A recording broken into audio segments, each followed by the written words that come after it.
Okay, good afternoon. I'm Emily Todd. I work for the Great Lincolnshire Nature Partnership and I'm taking a lead on the local nature recovery strategy.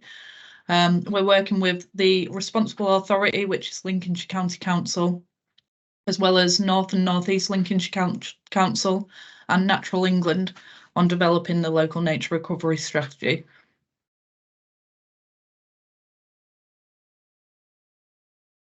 Today we'll be talking to you, giving a brief background on local nature recovery strategies, where they came from, as well as our plan moving forward in terms of our governance structure and predicted timeline. Charlotte will then take over to discuss the community benefit working group and what's expected from this group, and we'll then move on to discuss extracting priorities from any existing plans and strategies that you may already have, and which aspects of that will feed into the development of the LNRS.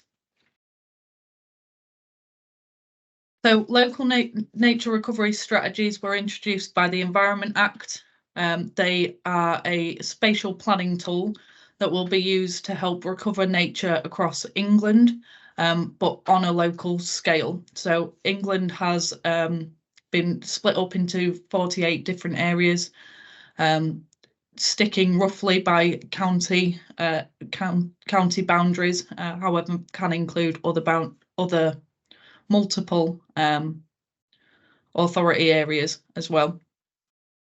So the local nature recovery strategy will be the puzzle pieces to creating a national nature recovery network, which is a coherent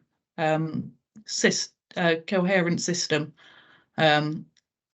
biological system across England, which will not only support biodiversity, but as well provide other environmental, social and economic benefits.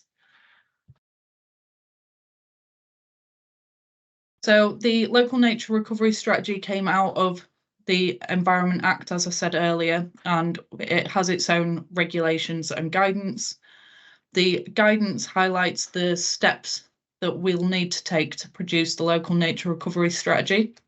The strategy itself is composed of two aspects, so a local habitat map and a statement of biodiversity priorities.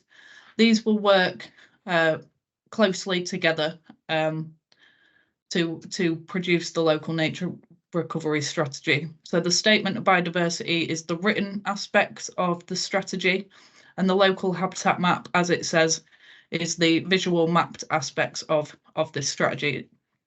So there's a number of steps to develop both the local habitat map and the statement of biodiversity priorities. And we're starting off with step one, which is mapping areas that are already important or considered important for biodiversity. And this will happen across England at the same level for every local nature recovery strategy area. So the aspects that are mapped, the areas that are mapped initially in that step one, include national conservation sites, local nature reserves, local wildlife sites, and irreplaceable habitats. Irreplaceable habitats are defined by other guidance from Biodiversity Net Gain, which was also introduced by the Environment Act and will be mandatory for developers to leave the environment in a better state than they had initially had it. So moving on, you'd naturally go to step two. However, step two doesn't happen until the strategy is reviewed. So the LNRS will be reviewed and republished every 3 to 10 years. So that aspect will be in the next iteration of the LNRS. So for this version, we will be moving to step three, which is describing the strategy area and its biodiversity, as well as the opportunities for recovery. This will then help us to understand and agree our local priorities for nature recovery in Greater Lincolnshire. So that's step four. So agreeing those priorities. And as I said, step three will help us understand, provide the evidence base for how we get to those priorities. And then as well in that step 4, not only do we agree the priorities, but we also identify the ways that we can help achieve those priorities. So the actions that are needed for us to agree those priorities. And the actions are referred to as potential measures. So wherever potential measures are seen, that's what's needed for us to achieve the priorities. And as well, when I'm discussing priorities, it's in terms of habitats and species. This is a biodiversity first strategy. However, when we move to step 5, we'll also see the benefits of what nature can provide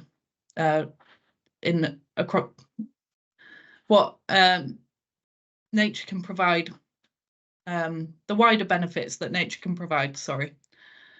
So as I said, step 5 then, we've agreed our priorities, we've got the actions that we need to help achieve those priorities. And now we map where's the best place for those actions to be carried out. That'll help us to contribute towards achieving some of the priorities we've set out.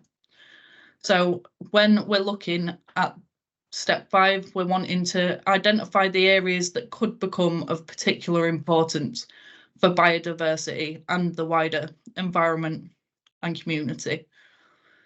So this aspect of the map, like I say, is really linked to those potential measures and those actions, and we'll be mapping those areas that not only can support biodiversity but can provide wider environmental, social and economic benefits, such as like improved access to nature,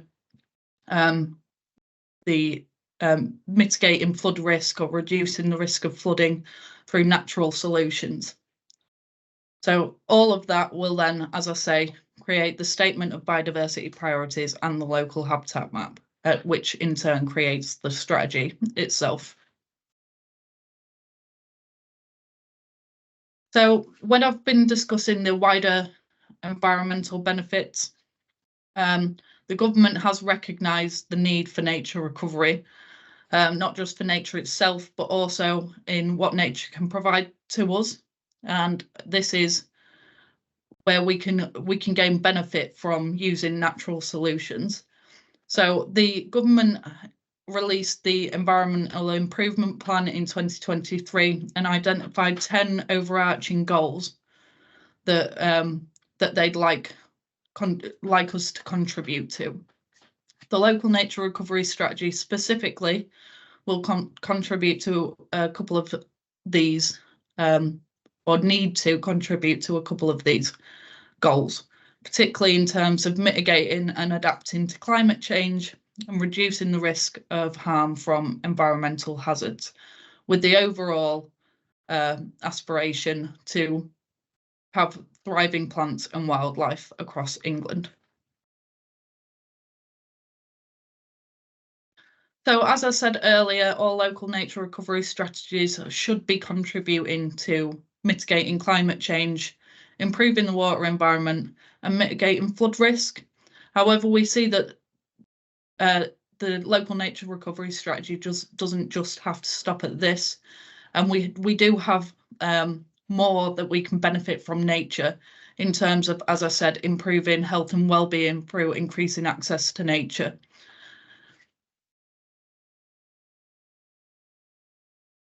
So as I briefly touched on earlier, there's the LNRS will be reviewed and republished in a cycle. So it's between every 3 to 10 years after the previous publication. And that will be called on the responsible authority, so Lincolnshire County Council, by the Secretary of State. But before any strategy can be published, we do need to have a public consultation period. So this we're expecting to be about 6 weeks for Greater Lincolnshire, and yeah, we'll be running that before we're able to move forward with publication. So coming out of the regs and guidance, local nature recovery strategies have it's been a requirement for responsible authorities to include other persons and organisations in the development of the local nature recovery strategy. This is different to previous strategies, environmental plans, like biodiversity action plans that have come before the local nature recovery strategy, as previously there wasn't a push for cross-sector engagement, whereas with the local nature recovery strategy, the cross-sector engagement is really is a big aspect of this. So ensuring that it's not just siloed within the environmental professionals working group. So in our governance structure, we wanted to reflect that, and we've produced or aimed to have multiple groups from different sectors. So economic benefit, community benefit, we have the environmental professionals, farmers and land managers, and the supporting authorities. Supporting authorities in terms of local nature recovery strategies are any local authority that's within the strategy area that is not the responsible authority. And as well, we've also have a separate group, the species recovery group, that will feed into the LNRS but has its own purpose outside of the strategy's development. But they will feed in terms of that essential species knowledge. As well, then we have the LNRS Management Board that oversees the delivery of the LNRS and the development of the LNRS. And these are representatives from Lincolnshire County Council, North East Lincolnshire Council, North East Lincolnshire Council, Greater Lincolnshire Nature Partnership, and Natural England. We then have an advisory group that will advise the management board on the development of the strategy, the approaches taken, as well as the content that's being included, and we'll be able to provide that overarching advice and guidance on this. And then we have our task groups, which will be key in actually producing the local habitat map and producing that written aspect of the local nature recovery strategy. So our rough timeline, we did have the regs and guidance released in April 23. We had a few months of planning and preparation for the LNRS after that point. So between May and August, and as seen in the green, blue and yellow, this will be the key parts of development for the strategy. So engagement we expect to run between September 23 and June 24. So we've already begun our engagement. We had a public survey that we'd put out to get people's understanding, or an understanding of people's desires for nature and nature recovery in Greater Lincolnshire, which will help us identify those priorities in terms of what people prefer to see in their patch. As well, the mapping to produce that local habitat map will also be taking place, running alongside the engagement, and the mapping should be produced by July 24. And similar with the mapping, the drafting of the strategy will also be running alongside this, and we hope to have the final draft of the local nature recovery strategy, or consultation draft of the local nature recovery strategy, by August 24, ready for consultation, public consultation in October for a 6-week period from October to November in 2024. And this is with the aim to publish by March 25. March 25 is a DEFRA set deadline, and we are ensuring to work towards that deadline. Really want to meet our publication by then.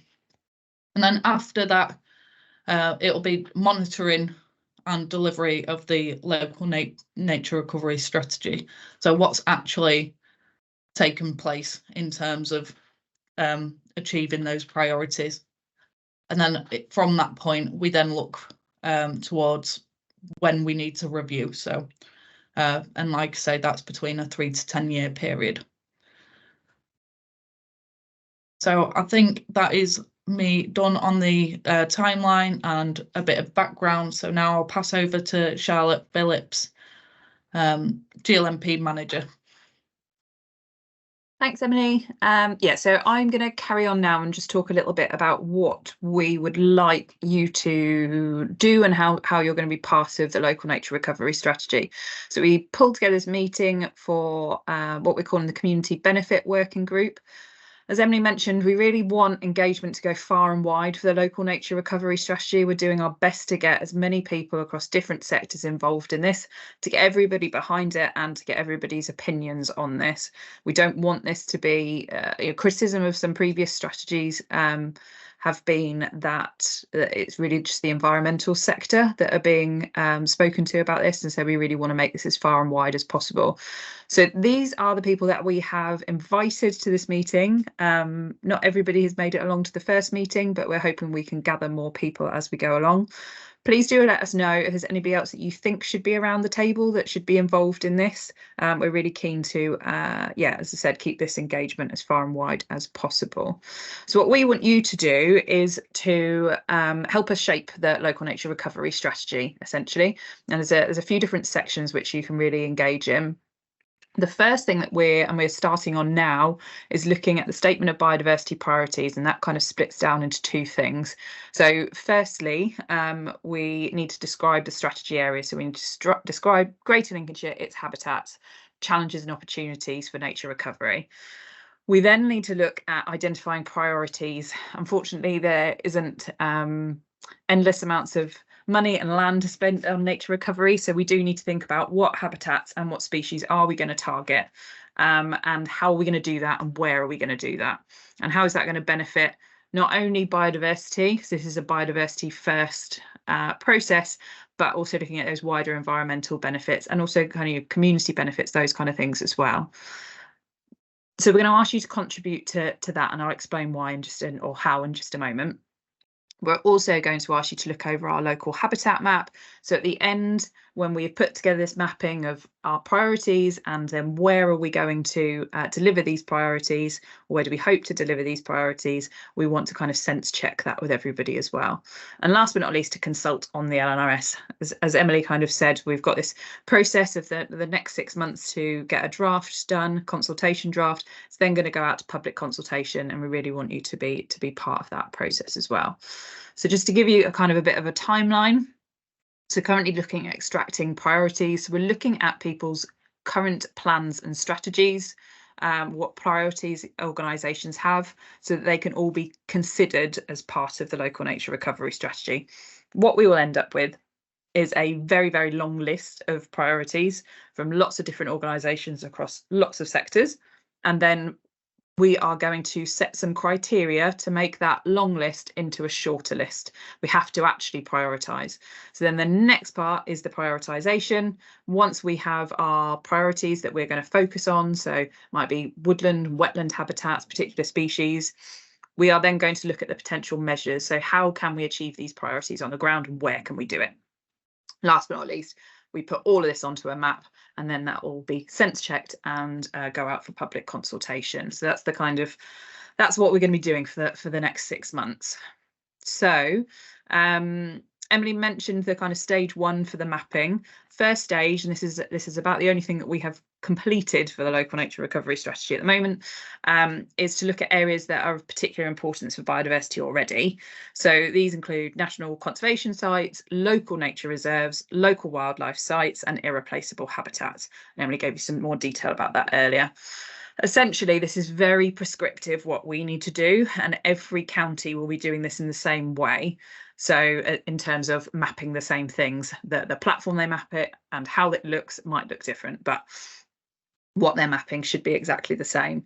So we have done this part, And we're not going to be asking for consultation or input on this because it is really prescriptive. It's very much kind of, it's just those 4 things that we need to map, and we have done those. So that's that first stage. So these are areas that are already of particular importance for biodiversity. So this strategy is going to look at how do we expand these, how do we link these up, how do we make sure that these habitats are of high quality. So moving on to step 3 and step 4, which are the things that we'd like you to help us with. Firstly, looking at describing the strategy area. So we need to look at the area's biodiversity, habitats, species, are these of particular local or national importance, and also looking at wider environmental pressures that affect the strategy area, looking at opportunities and looking at how we can kind of start working on nature recovery in the county. So looking at Greater Lincolnshire, things that we're going to be considering, we're a big local nature recovery strategy area. We cover from the Humber to the Wash. We need to think about the Humber and the Wash as well. We have 10 local authorities that we're working with. So the County Council, 7 district councils and the 2 unitary councils. We have a population of just over 1 million, which we're pretty sparsely populated, and a lot of this is because, the land is basically being used for agriculture. So we are a highly agricultural county, which is incredibly important for food security for the country, and culturally, and for business within the county as well. So the basis of how we're going to start to describe this strategy area, we're going to use something called national character areas. So this is something that was developed by Natural England, and it's really looking at kind of habitat areas and splitting up the county. So this is a really good basis because national character areas were described all across the country. And we've spoken to our neighbouring authorities. So we border 7 different counties, which means we have to try and make sure that our strategy and mapping links up with these 7 different counties.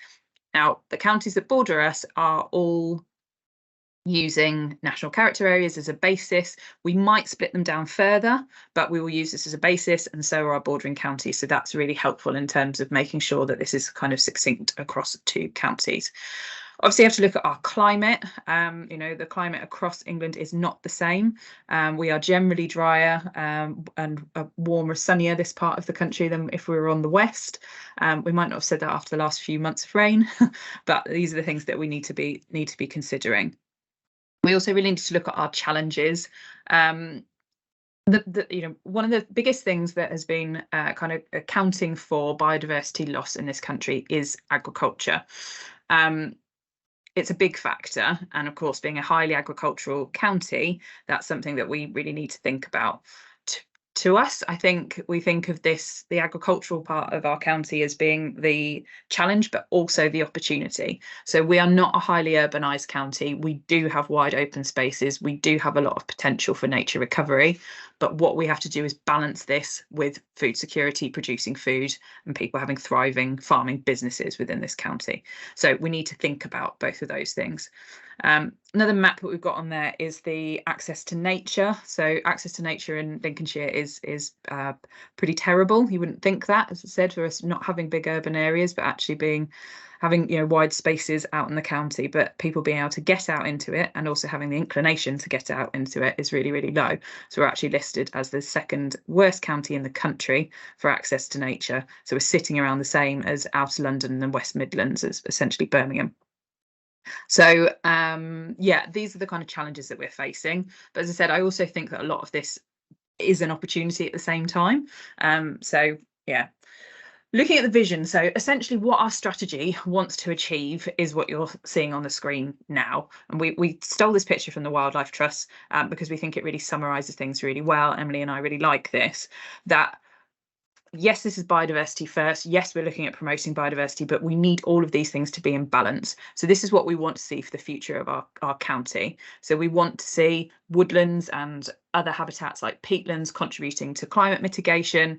We want to look at things like wetlands being developed that will help with natural flood management, whilst with both of these things increasing biodiversity. We want planning to be done in the right way so that green areas stay connected up, but people are around areas that are green and they can get into green space. And that we have a thriving farming industry within this county as well that works alongside nature and they're not at odds with each other. So this is the vision in 30 years' time. This is kind of what we want to be seeing in this county. So going back to these steps, so we're looking at describing that strategy area, talked about the opportunities, and then looking at the priorities and identifying potential measures. So the first thing we want you to do, or what's something you could help us with, is that we'd like you to send us your plans and strategies that you have that take biodiversity into account or green in any way. These might be smaller sections, you know, looking at the kind of organisations that you'll be coming from. These, you're probably not going to have large reports and strategies simply on biodiversity, but you might have things on green prescribing or, you know, lots of other things like that, access to nature, etc., etc. So this is just an example. These are sort of things we were trying to think that might be useful, but you will probably have lots more. Also, if you don't have things written down in like an official strategy, but as an organisation you have some priorities, then please tell us about those as well. So the way we're going to ask you to do that is that Emily has created a Microsoft form, and we're going to email this around to you with instructions. So you can have a listen now, but you know, there are instructions in there as well. We're also going to send around appointments for further meetings at, when we do this as well. So we're doing that in the next week or so. On that form, there's going to be a few questions. So one, just who you represent, so we know who's got back to us. Any kind of existing plans and strategies that you're aware of that you have, pointing us in the right direction for those, what pages, etc., particularly if it's just small sections. Then if you could point us in the right direction, highlight things, whatever, that would be really helpful. It's just going to save a lot of our time because we're going to be going through lots and lots of these plans and strategies. Are there other people within your organisation that should be aware of this, should be invited along to these meetings? Is there anybody else that should be sat around this table? Is there anybody else that we should be contacting, other organisations you know? And last but not least, if you would like any training at all in the local nature recovery strategy, or if your colleagues would need any training at all, or if you want to have a one-on-one call, anything like that, to kind of follow up. We're trying to give everybody the background and get everybody kind of on the same kind of knowledge base, but it you know, it can be difficult over this format. So if you want to have a one-to-one call, then we can certainly do that. So just to finish off, just to let you know that we have a website. Our website, we hope, is going to build into a really, really good resource for the local nature recovery strategy. It's currently, we've just got a couple of pages on there at the moment. We are going to be building this in the future. We will hope that it will have advice for communities and different groups to be able to be part of this. It will have the mapping on there, all of those sorts of things. We also have social media, so across lots of social media platforms. If you want to just scan that QR code, it will go through to our Linktree, and then you can join us on everything. Please give us a follow and look at what we're doing. We think this is important now, in this process of building the strategy, but I actually think it's going to be incredibly important after we've done the strategy to be able to look at delivery and look at things that we've been doing to achieve that. So just to summarise, we are going to send you a follow-up email, which will have that Microsoft form. It's going to have some instructions of what we would like you to do, and we're going to be sending out some appointments for further meetings. So I will end it there. Thank you ever so much.